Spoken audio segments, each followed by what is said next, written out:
Hoje nós vamos falar de características de ações vencedoras, ações de empresas que são interessantes para carregar para o longo prazo. Quais são as características dessas empresas?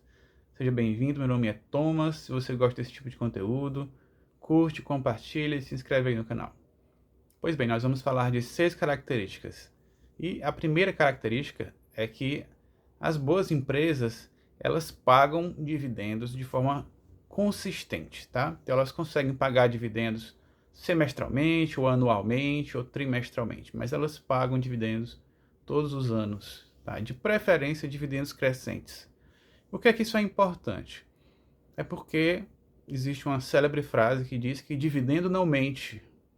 Né? Para distribuir dividendo, a empresa precisa fazer caixa, precisa ter caixa para distribuir. E ela não consegue ter caixa se ela não for uma empresa lucrativa, tá certo? Algumas empresas podem até fazer malabarismos contábeis, né? Podem até fraudar os seus balanços, tá? Mas se ela distribui dividendo de forma consistente, dificilmente é uma empresa que não dá lucro, né? Que é uma empresa mal sucedida, tá certo? Porque não dá para fraudar o dividendo. Porque o dividendo é um dinheiro que sai do caixa, tá bom? Então essa é a primeira característica. A segunda característica é que são empresas com lucros crescentes, tá? Lucros que crescem ano após ano, tá? Quanto mais anos consecutivos uma empresa consegue dar lucros, e de preferência lucros crescentes, né? Isso é um sinal de que a empresa é bem administrada, de que ela está em um setor que está em expansão, tá? Então, isso passa para a gente, é um sinal de diversas características interessantes dentro de uma empresa, né? Que a empresa está sempre tentando se aprimorar, que é bem administrada, que está num setor que provavelmente é um setor lucrativo, tá certo? E vamos lá para a terceira característica. A terceira característica é que seja uma ação de uma empresa que não esteja em um setor disruptivo. Tá? Existem setores em que as coisas mudam muito rápido. Não é? Então, setor de varejo, as coisas mudam muito rápido, né? Acontecem disrupções, implantação de novas tecnologias, né? Setores tecnológicos, setores que lidam com software, ou que lidam com inovações, são setores que estão todo o tempo correndo o risco de serem ultrapassados por outras empresas que criam novas tecnologias.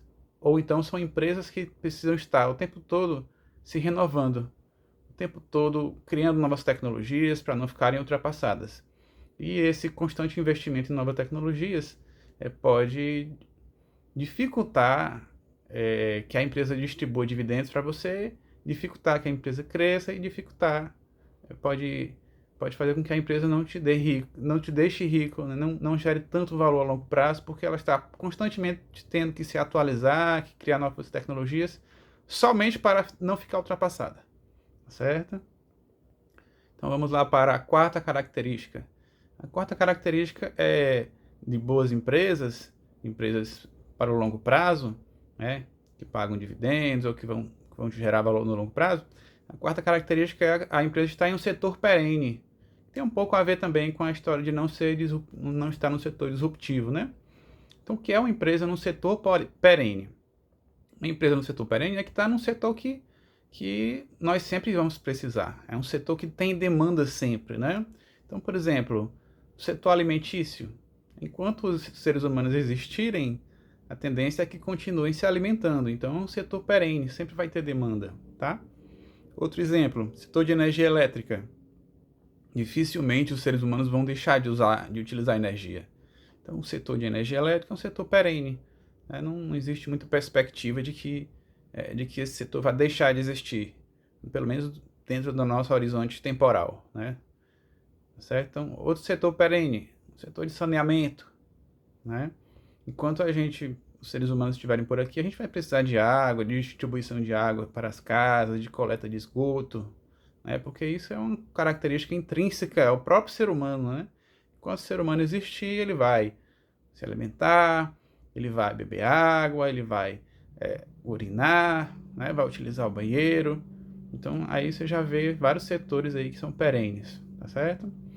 Outra característica, a quinta característica são empresas que são monopólios naturais. Então, como assim monopólios naturais? São empresas que naturalmente não atraem competidores, tá certo? Vou dar um exemplo de empresa que é um monopólio natural que eu não falei antes, por exemplo, né? Que também é perene, que também é não disruptiva. Por exemplo, o setor de transporte, setor de rodovias, concessões rodoviárias, né? Concessões de transporte público, concessões de transporte aeroviário, certo? São empresas que são monopólios naturais. Por quê que são monopólios naturais? Dificilmente uma empresa concorrente vai construir uma estrada ao lado da mesma estrada que já existe para concorrer com a empresa atual, tá certo? É uma coisa que não faz muito sentido, né? Tá entendendo? Então, essas empresas de rodovias, elas ganham concessões públicas e elas passam a ter um contrato muito longo, né? Um período muito longo para explorar essas rodovias, investir e conseguir lucros dessas rodovias, através da cobrança, né, de pedágios, tá certo? Então, é um monopólio natural, porque não vai aparecer um concorrente.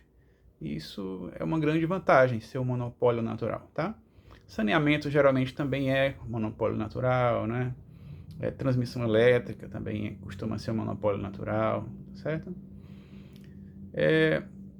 Então vamos aí 5 características já. E a sexta característica, gente, tem a ver com as características anteriores também, né?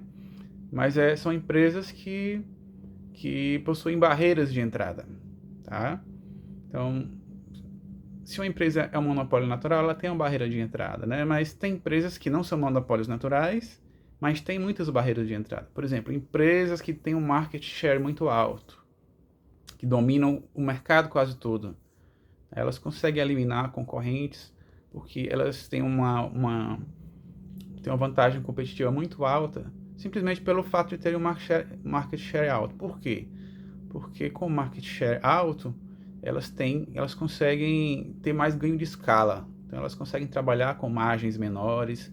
Então, em períodos de dificuldade, né, as empresas que têm menos market share, elas sofrem mais e acabam saindo do mercado. E as empresas que têm um volume maior, elas acabam engolindo as concorrentes. Certo? Então, é isso aí. São empresas que têm barreiras de entrada. Marcas muito fortes, né? São barreiras de entrada. Empresas que têm acesso a recursos naturais únicos, né? Por exemplo, existem mineradoras uma mineradora XYZ, todas mineram ferro, por exemplo. Mas a empresa X, ela tem acesso a um minério de ferro que é diferenciado.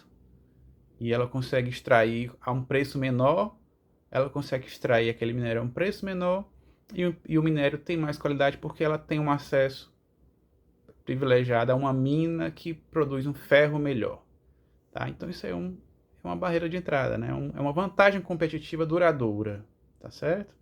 Então são empresas interessantes também de se investir para o longo prazo, beleza? Então essas foram as 6 características. E é óbvio que além dessas características, você vai ter que analisar uma série de múltiplos, né?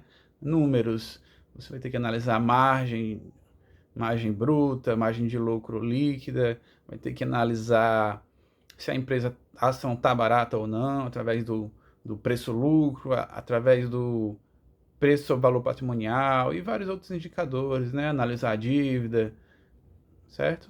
Então falamos aí das principais características. Se tiver mais alguma, coloca aí no comentário. E se você gostou desse vídeo, curte, se inscreve, compartilha e até a próxima. Valeu, tchau!